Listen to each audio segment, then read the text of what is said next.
Also, I have to say something very important about him. He is a very well-educated and very handsome motorcyclist. And tonight, he's going to share some valuable information on Rake and Trail. So Dan Peterson, Rake and Trail. Rake and Trail with Dan Peterson. We're going to talk from 5 to 7 minutes. From 5 to 7 minutes. Thank you.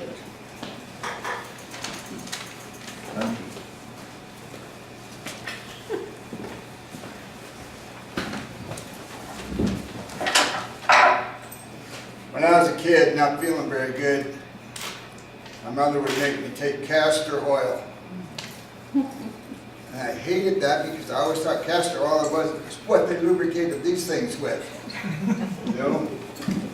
Everyone has a, well, not everyone, but most of you have a castor, right? On there.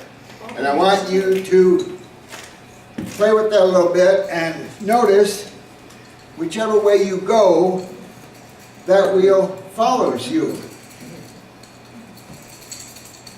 Except for Marguerite, hers, she's got hers going backwards pretty good. And the reason for that is an effect we call the castor effect or trail.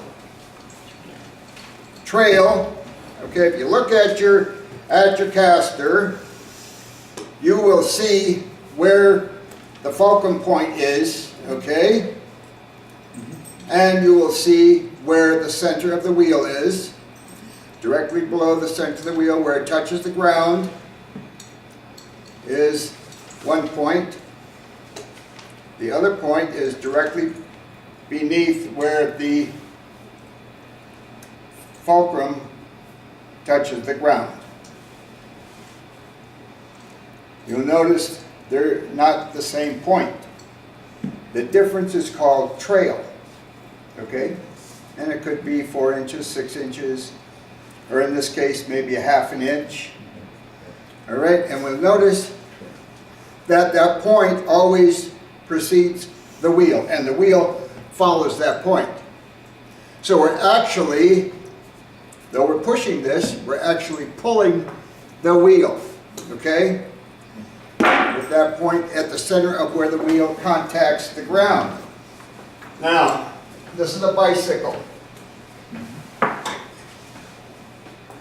Has anyone, well, I know everyone has seen these people riding down the street with their bicycle and they're not holding on to the handlebars and the bicycle is going straight, right?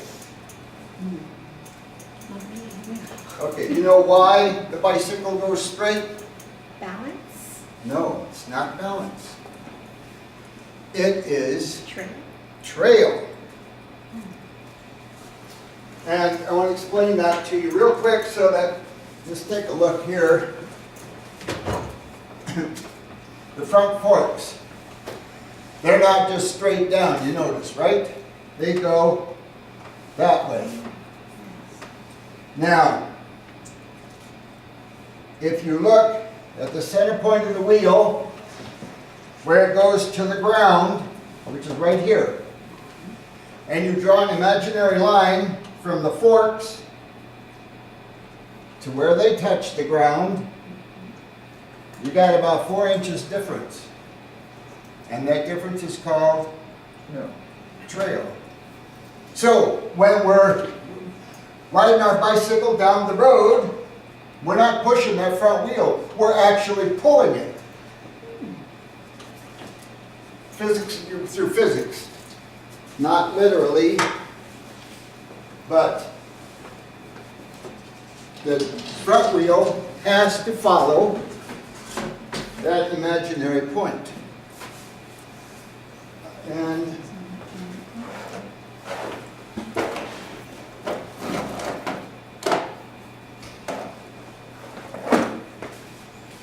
when whoever designs a motorcycle or a bicycle, they have to take into effect the rake, which is the difference, the angle here at the head, and the trail.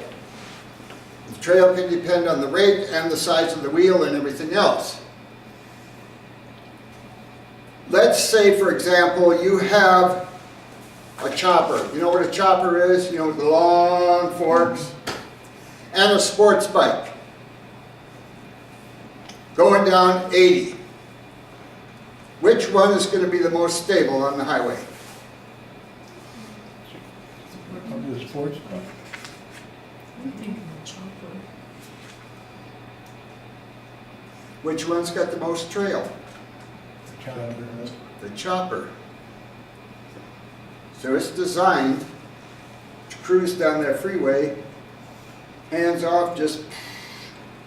The sports bike is designed to go through the twisties, so we have a lot less trail, so it's a lot quicker to steer. So let's say here's the front wheel, here's the forks, this is the rest of the motorcycle. This is the ground contact for the wheel, and the forks are that line. And actually, when you're going down the road, you're not pushing here, you're pulling from here, because this is all solid. So you're actually pulling to keep that wheel straight. So that's why they call it rake, right here, and trail. All of these things, when you go buy a motorcycle, you go buy a bicycle, they're all engineered into that bike. That's why some are better than others. Go take a look at racing bicycles, for example. Or go to Walmart, look at the beach bikes.